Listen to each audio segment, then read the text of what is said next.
Irmãos, senhores, senhoras,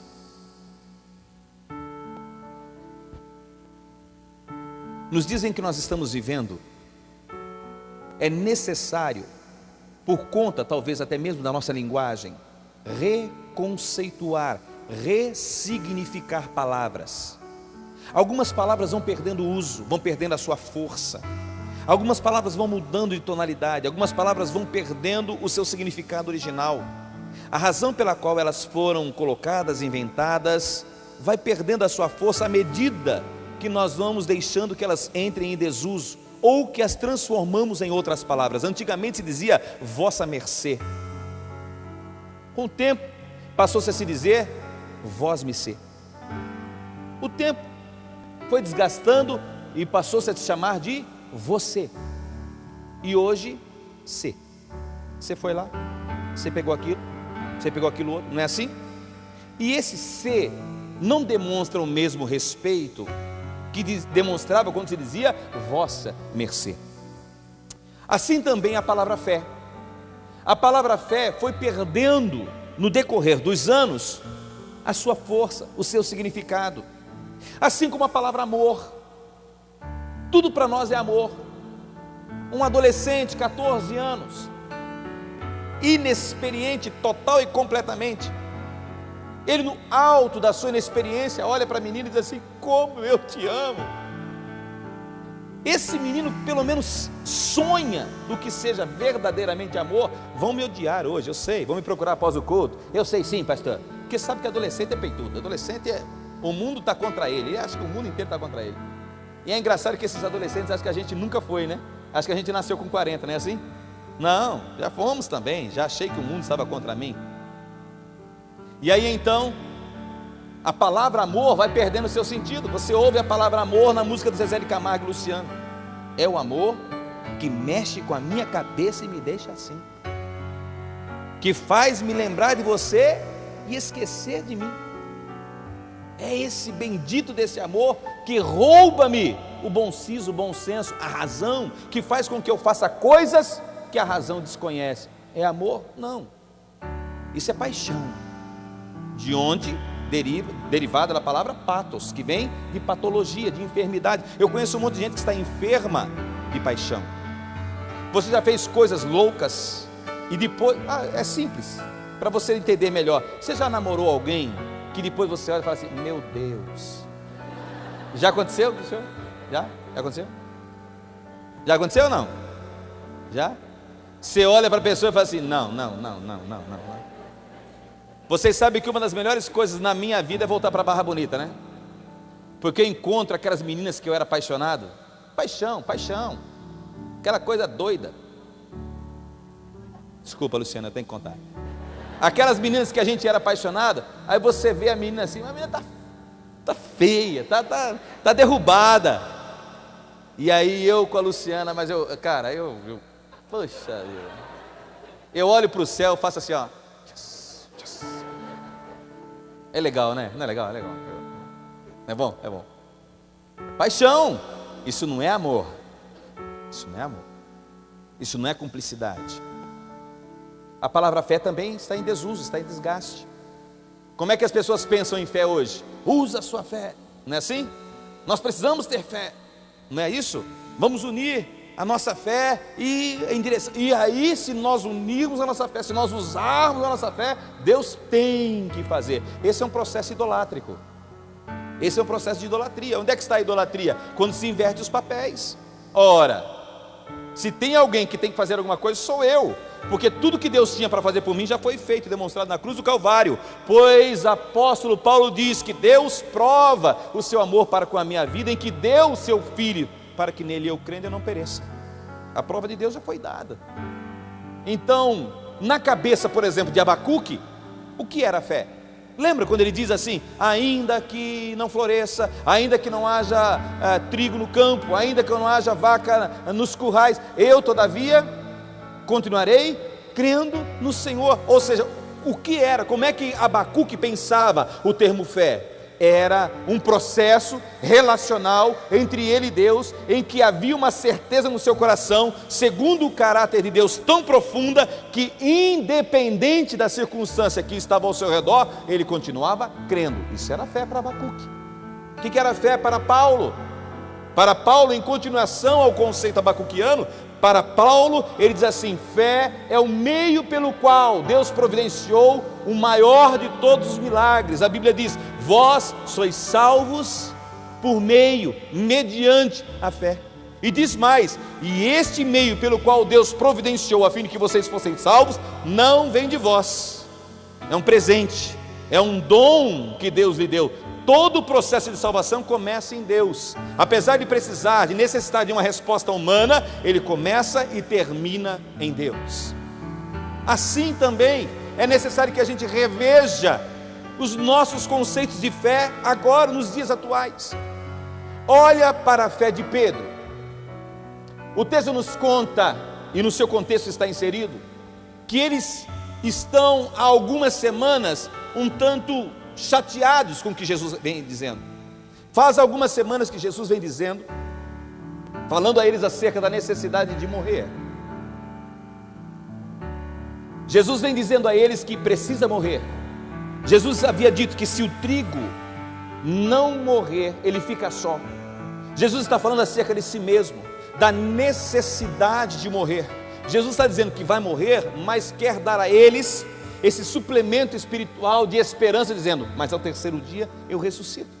Assim como Jonas ficou 3 dias e 3 noites no ventre do grande peixe, assim também o Filho do Homem ficará 3 dias e 3 noites no ventre da terra, mas ao terceiro dia ele vai ressuscitar. Os discípulos não têm a menor ideia do que é que Jesus está dizendo. Por quê? Porque todos aqueles que Jesus havia ressuscitado tornaram a morrer.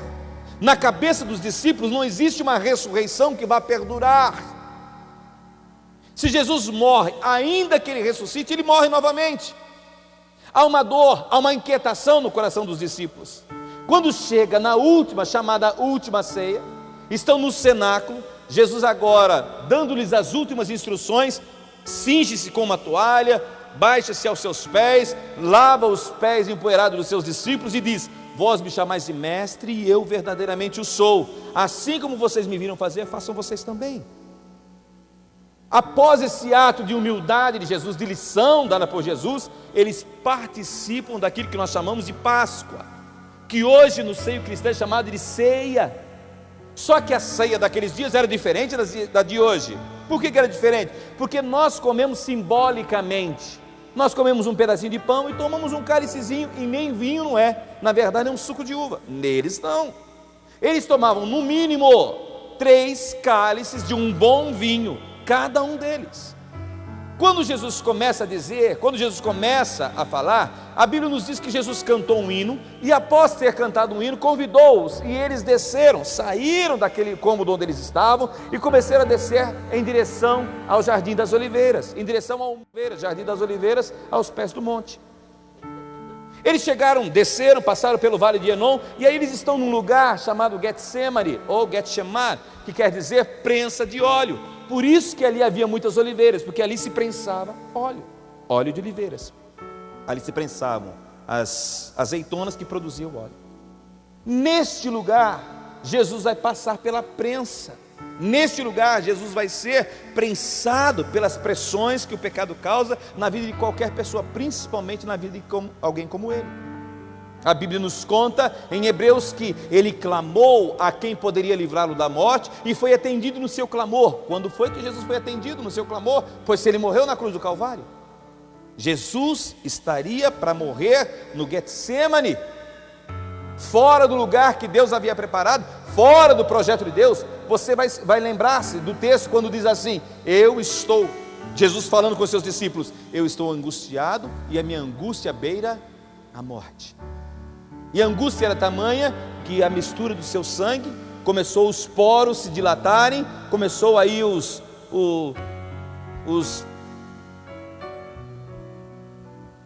capilares, ficou bom? Se romperem, e ele começa a suar gota de sangue. Ele volta para os seus discípulos e a Bíblia diz que os seus olhos estavam pesados. pesados por tristeza e pesados pelo vinho que haviam bebido. Jesus os repreende, dizendo assim: mas nem uma hora pudesse velar comigo. E aí então eles voltam. Jesus volta e vai orar novamente. Volta, encontra-os dormindo, mas já não diz mais nada, e volta pela terceira vez. E aí então ele volta e diz assim: levantai-vos, porque chegou a hora do Filho do Homem ser entregue na mão dos pecadores. Quando Jesus mal fecha os seus lábios, vem Judas Iscariotes, vem ali os guardas do templo e prendem a Jesus. Para prenderem a Jesus, Jesus pergunta: quem vocês buscam? A Jesus o Nazareno. Por quê? Não estavam vendo? Por que alguém precisava beijá-lo a fim de que ele pudesse ser identificado? Porque Jesus era tão comum, era tão simples, que poderia ser confundido com qualquer pessoa. Essa imagem hollywoodiana que nós temos absorvido durante os anos não corresponde à imagem de Jesus. Tanto é que Isaías, fazendo referência à sua imagem, diz: olhando nós para ele, nenhuma beleza víamos para que o desejássemos. Homem de dores, homem que sabe o que é padecer, uma pessoa comum, extremamente comum. E aí então Jesus se mostra, se revela, há alguns eventos que acontecem, e Pedro, num arroubo, num impulso de zelo extremado, lança a mão da espada e fere o servo do sumo sacerdote. E aí Jesus o repreende: Pedro, não, quem pela espada fere, pela espada vive. Não é assim. E aí Jesus realiza o seu último milagre antes de morrer. Pega a orelha do soldado, coloca no lugar, e aí se entrega. Jesus se entregou, não fez força, não se debateu, não xingou, não esperneou, não coiciou. Jesus se entregou. Fez um apelo: deixe-os, é a mim que vocês querem. Na cabeça dos discípulos, todo o projeto caiu por terra. Na cabeça dos discípulos, tudo aquilo que eles sonhavam foi-se por água abaixo. E diz-nos o texto que enquanto muitos se afastaram por demais, Pedro ia seguindo a distância. Jesus já havia dito lá naquela ceia: hoje ferirão o pastor e as ovelhas se dispersarão, vocês me abandonarão. E Pedro, mais uma vez, esses seus arroubos, ele diz assim: Senhor, ainda que todos te abandonem, eu não vou te abandonar. Ainda que todos te digam que não lhe conhecem, eu não vou dizer, eu vou contigo até as últimas consequências. E Pedro estava mesmo a fim de ir, tanto é que fez o que fez. Mas quando os seus projetos e planos não desembocaram nas soluções que ele achou que desembocariam durante toda a trajetória com Jesus, a sua fé esmurece, e ele agora começa a andar à distância. Mas havia, não apenas ele estava, no livro de João diz que um outro estava junto com ele, e esse outro era amigo da casa do sumo sacerdote, e pediu, intercedeu para que Pedro pudesse adentrar naquela ambiência. Fizeram uma fogueira do lado de fora. Jesus está sendo julgado lá de dentro, está sendo esbofeteado lá de dentro, está sendo julgado religiosamente, e Pedro está vendo se capta alguma voz, alguma palavra, alguma sentença. E é justamente ao redor desta fogueira, a noite era fria, muito fria, uma quinta-feira à noite, e ali Pedro está aquecendo as mãos, ali Pedro está buscando um pouco de conforto para o seu físico, para ver se um pouco também do vinho que havia absorvido se esvaía, quando alguém diz assim, uma mulher que cuidava da porta falou assim: engraçado, o seu jeito de falar, esse seu sotaque, você andava com ele, não andava? E aí Pedro disse: não, mulher, você está enganada. Mas ele não sai daquela ambiência, ele não abandona aquela zona de confortabilidade, a ponto de ser questionado pela segunda vez por um homem, por um soldado. Diz assim: mas esse seu modo de vestir-se é galileu, você é galileu, ele é galileu, e pelo que eu estou vendo aqui, só tem você vestido assim. Você é galileu também, você estava com ele. Ao que Pedro já responde com um pouco mais de ênfase: eu não sei do que você está falando, e eu não conheço esse homem. Mas não sai dali. Aí a terceira vez alguém diz assim: não, você é dele sim. é o seu jeito de falar, é o seu jeito de vestir, esse modo. E diz o texto em João que ele começou a praguejar. Para um judeu, fazer o que Pedro fez pela terceira vez era de suma seriedade. Por quê?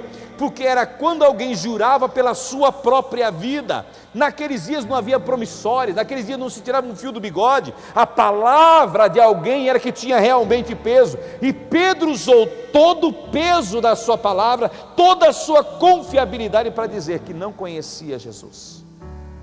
Quando mal ele fecha a boca pela terceira vez, diz a palavra que o galo cantou. E aí então, ele se lembrou do que Jesus havia dito. Enquanto ele está se lembrando, enquanto as suas sinapses estão fazendo aí a comunicação entre as células neurais, ele está trazendo à memória o que Jesus havia dito. Jesus vai passando, e Jesus olhou para ele, e ele olhou para Jesus, e os olhares se cruzaram. E Pedro baixa a cabeça, e diz-nos o texto, que a partir daí ausentou-se daquele lugar, e chorou amargamente. Há alguns teólogos que dizem que chorou tanto naquela noite, a ponto do seu canal de lágrimas se esgotar e o rosto ficar marcado. Chorou muito aquele homem, chorou muito. Esta fé de Pedro nos ensina tanta coisa. Eu quero rapidamente dizer pelo menos 3 coisas. Nós precisamos de uma fé diferente da fé de Pedro.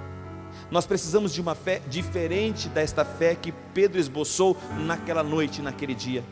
Nós precisamos de uma fé que não nos permita nos acovardarmos diante das pressões da vida. Você se lembra? Quando Jesus está com eles, nós fazemos. No dia que Jesus entrou e fez o que fez lá no templo, virando as mesas dos cambistas, Pedro estava junto. No dia em que Jesus disse assim, sou eu, Pedro disse assim, se és tu, eu quero andar por sobre as águas. Jesus desvenha, e ainda que poucos passos, ele andou. Pedro é aquele que está à frente, Pedro é aquele que diz coisas que ninguém tem coragem de dizer, Pedro é aquele que faz coisas que ninguém tem coragem de fazer, Pedro é aquele que é cercado de Jesus, o peito está forte. Pedro é aquele que quando o mestre está próximo, ele se sente tremendamente forte. Nesta ambiência religiosa, Pedro é Pedro. Nesta ambiência religiosa, Pedro glorifica. Nesta ambiência religiosa, Pedro é o apóstolo. Nesta ambiência religiosa, Pedro é o cara. Mas eu penso que essa fé que nós cultivamos, que nós falamos todos os domingos, não é para o domingo à noite. Ela pode ser aqui sim, consubstanciada, ela pode ser aqui fortalecida, mas a sua utilização não é para o domingo à noite. Porque dentro dessa ambiência, ninguém tecerá uma crítica contumaz ao você levantar as mãos, ao glorificar a Deus. Esta fé precisa ser uma fé que produza em nós uma têmpera que não nos permita nos acovardar.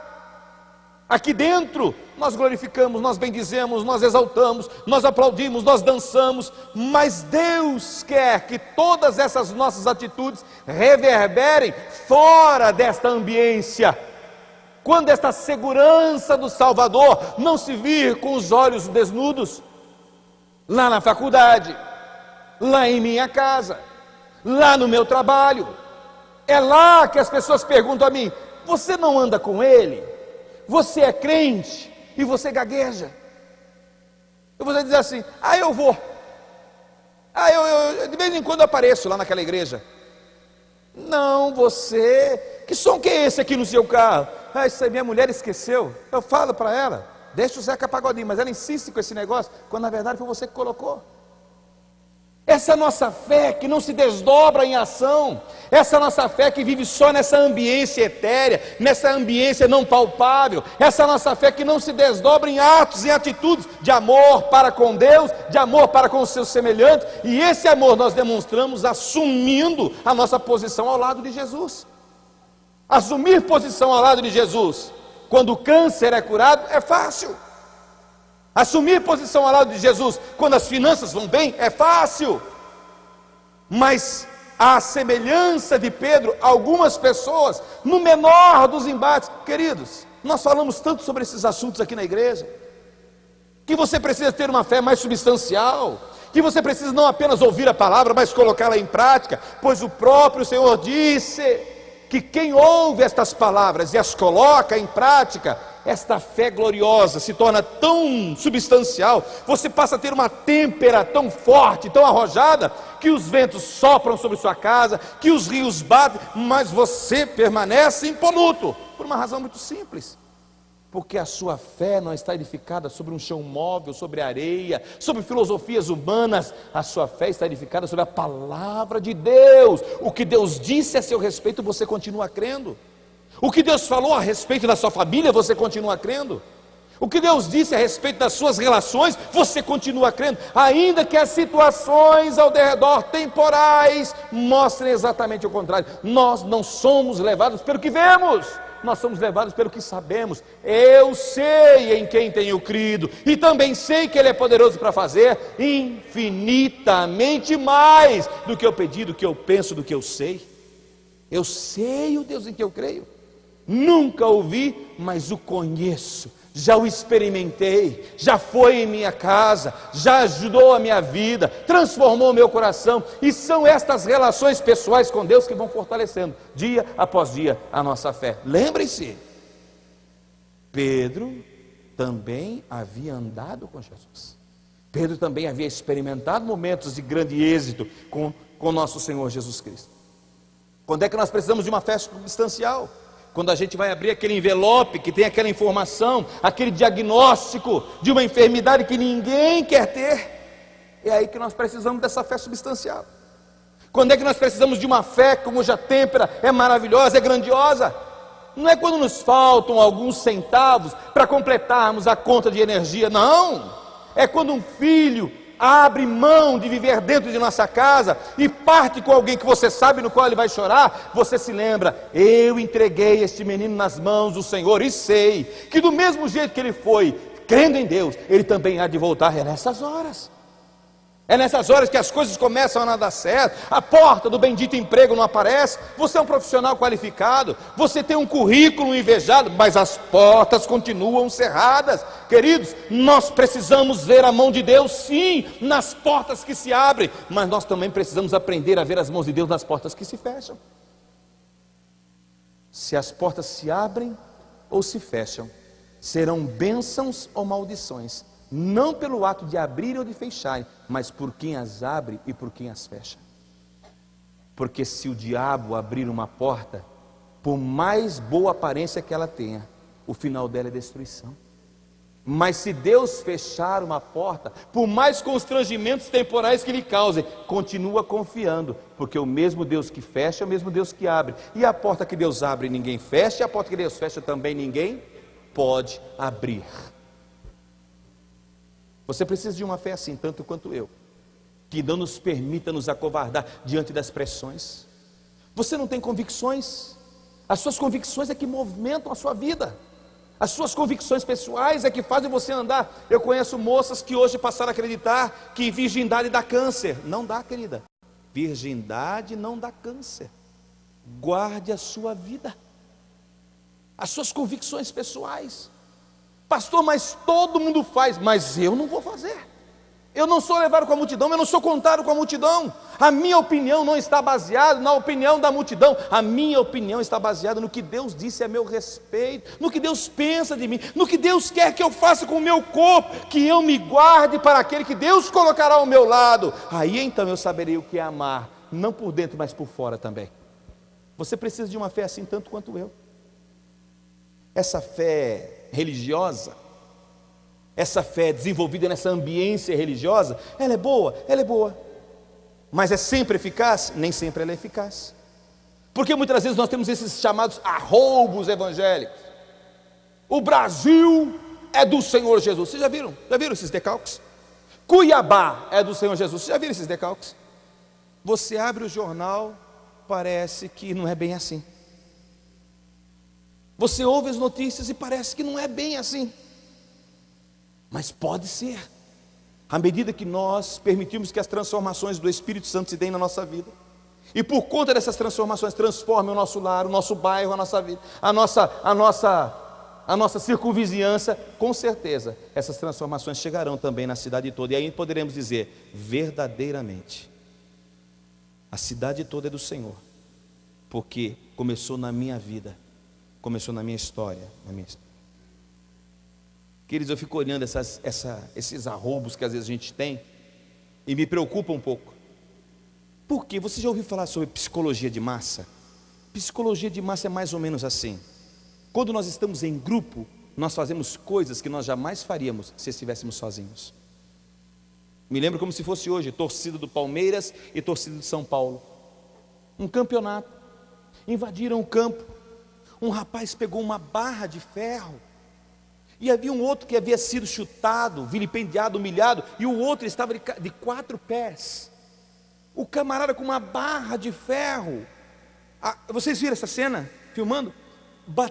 Mas bateu com toda a força, a ponta da barra levantar, tamanha força. Eu pensei comigo assim, meu Deus do céu, pega este homem, coloque uma outra pessoa aí, numa outra ambiência, sem que haja esse frenesi todo, e manda ele fazer. Com certeza ele não faria.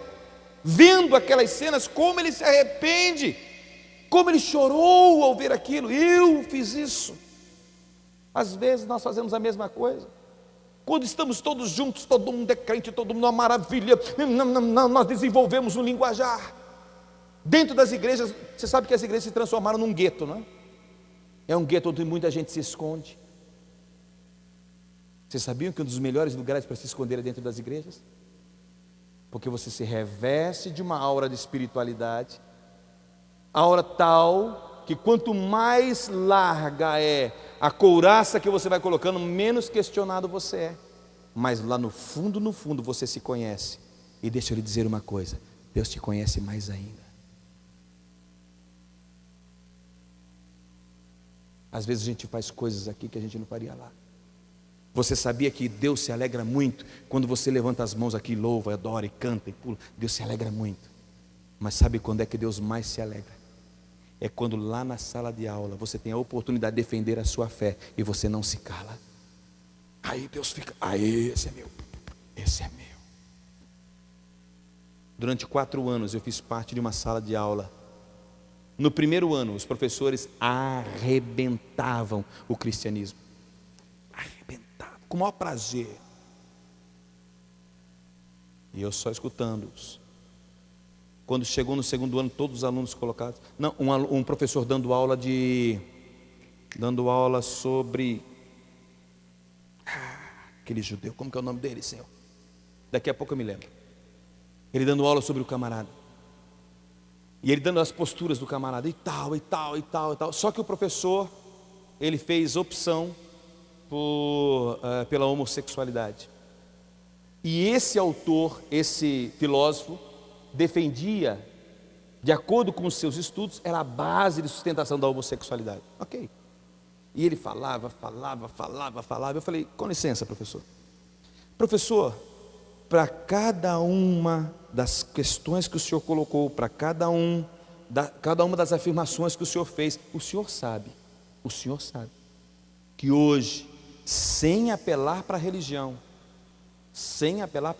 apelando apenas para as ciências sociais, eu poderia dar ao senhor muitas e muitas bibliografias que contradiriam exatamente o que o senhor disse. Ele olhou para mim e falou assim, calma, Isaías, eu também vou falar sobre Santo Agostinho, e quando eu for falar sobre Santo Agostinho, eu vou falar com a mesma paixão.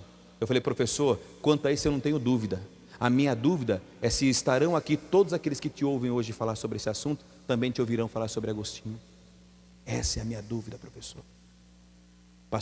Passaram-se os dias. Na mesma sala de aula, começou aquele frenesi. Com licença, pessoal, só um minutinho. Pessoal, eu sou um cristão.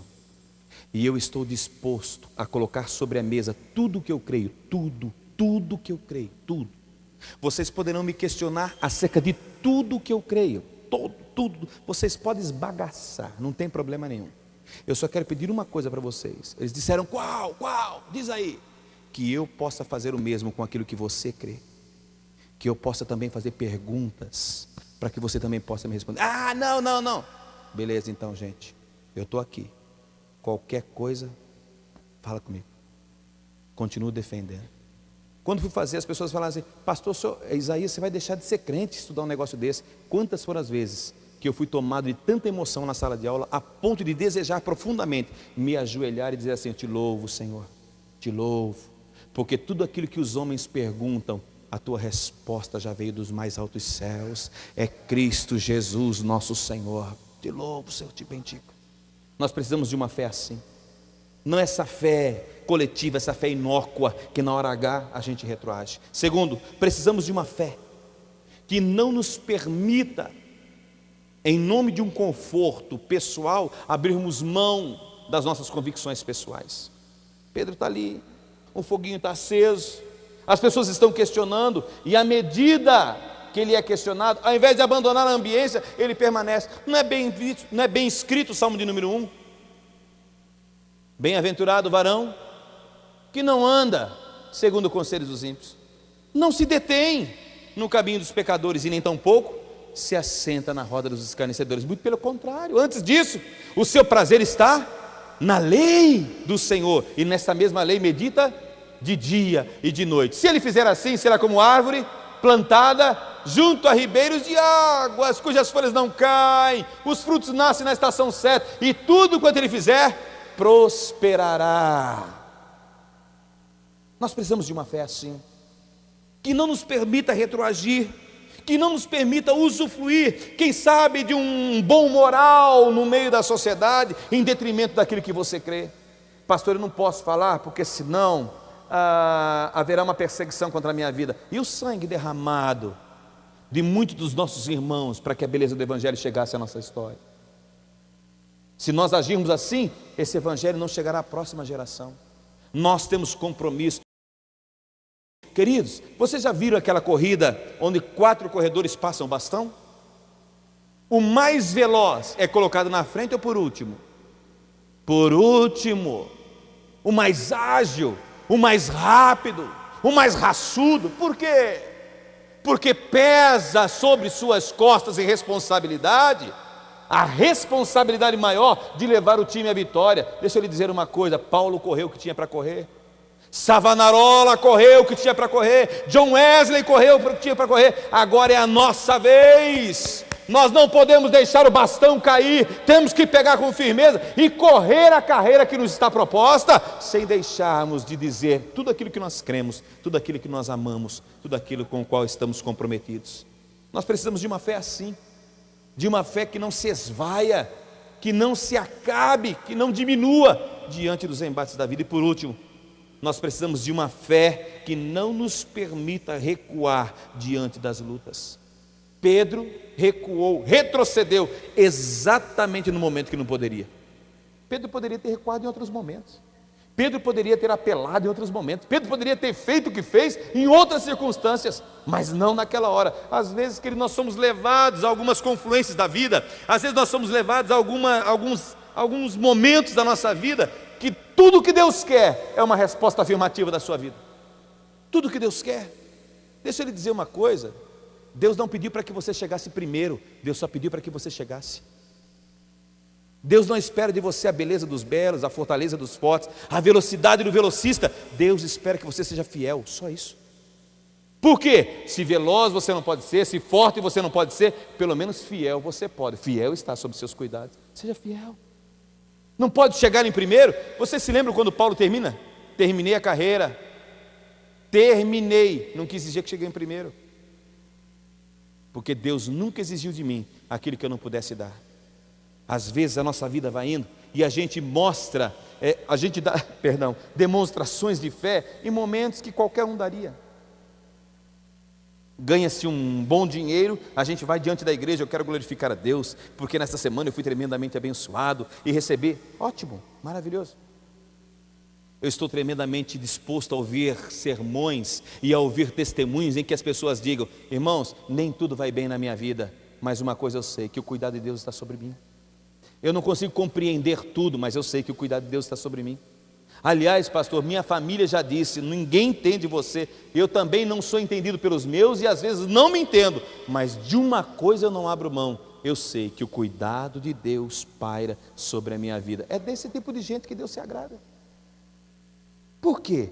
Porque nem tudo passa pelo crivo da racionalidade. Nem tudo a gente consegue compreender com clareza. É assim ou não é? Às vezes entre a gente não consegue compreender. Você sabe a história? Os homens conseguem compreender as mulheres por inteiro? Nem pela metade. A gente não compreende. Se a gente elogia, não era hora de elogiar. Se a gente não elogia, por que não elogiou? É aquela dificuldade tremenda. E aqui eu acho que eu estou falando aqui pela maioria dos homens, principalmente se for casado. Nem tudo passa pelo crivo da racionalidade, mas algumas coisas é preciso que nós aprendamos a viver e conviver com elas, crendo que aquele que começou a boa obra vai terminar, que não é um Deus desleixado, que não vai deixar a sua história pela metade, que não vai varrer a sua vida para debaixo do tapete. Se Ele começou, Ele se responsabiliza. Fique tranquilo. Feche os seus olhos em nome do amado Filho de Deus. Te louvamos, Senhor, e te bendizemos por esta noite. Te rendemos graças por sua graça demonstrada a nós em todo o tempo. Abençoa-nos a todos, Senhor, e leva-nos também na tua paz. Guarda-nos debaixo da tua bondosa mão. Que o grande amor de Deus, a graça que há em Cristo Jesus, a comunhão e a consolação do Espírito Santo seja sobre ti, sobre a tua família, não só hoje, mas para todos sempre. E todos digam amém. Que assim seja. Deus os abençoe e os guarde em nome de Jesus.